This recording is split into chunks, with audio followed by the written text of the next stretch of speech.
Hello, my name is Anvesh Rajal, and today I want to walk you how quickly and easily we can apply policies such as OAuth 2.0 to secure your existing APIs. So what you're looking at here is an example of an API landing page. I have this example test API that's already defined, and I can, right over here, I can look at some of my requests that have come in and the usage pattern, etc. Right? So what we're going to do is we're going to take a look at these policies, and we're going to take a look at some of the out of the box of policies and apply. So before we get started, I want to just show you the before and we'll get into the after. So right now, the way it is I don't have any policies applied, so I can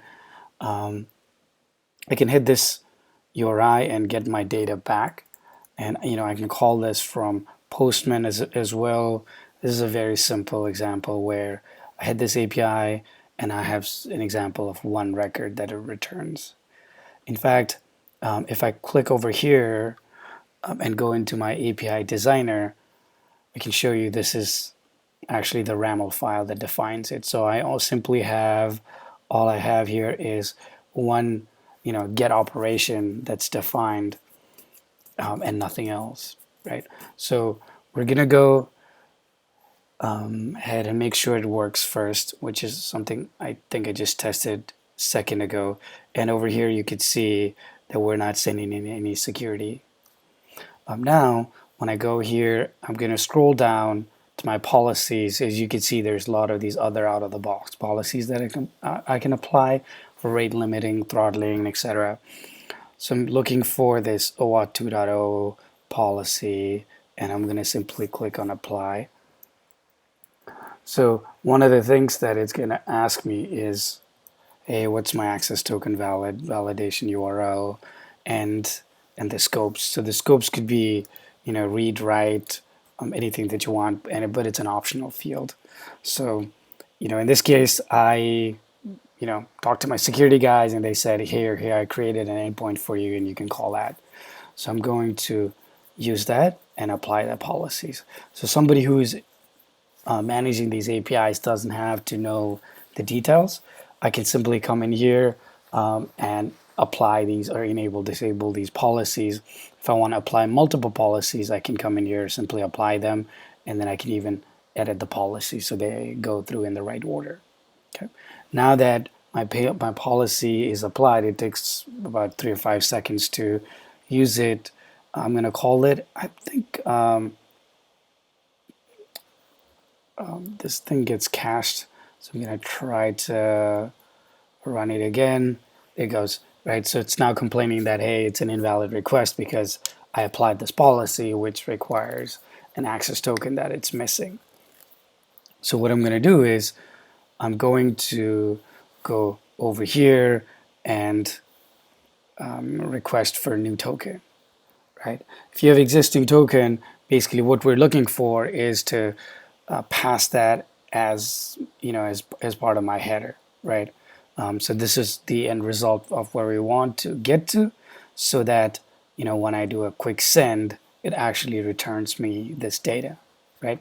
So the way we did this is when you go into these authorization token, let me actually delete this token. I'm going to say that I want to create a new token, and when I create a new token, I can now pass in my authorization URL, my access token URL, and pass in my client ID and my secret, right? So this is now first going to guarantee that I have the proper credentials in form of client ID and secret, and it's also going to authorize it, right? So we're doing both of those. I'm going to click on request token here, and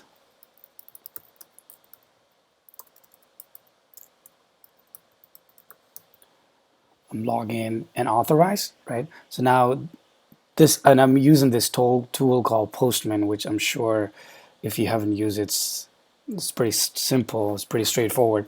I like that it allows me to simply just click on this button so I don't have to type, copy, and paste that.